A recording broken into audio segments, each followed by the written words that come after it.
Legislative IQ.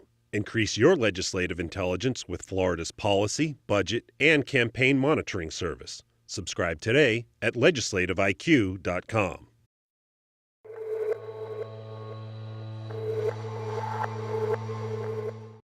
Doug Franks has to pay an hourly rate to visit his mother, Ernestine. He's part of a growing national movement seeking changes in guardianships. The families are isolated, so they don't know what's going on.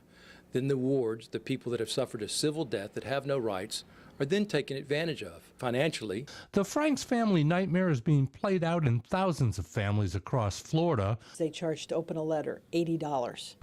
Legislation taking effect July 1st hopes to put the brakes on questionable guardians. If a guardian exploits their ward, there will be criminal penalties. They can go to jail.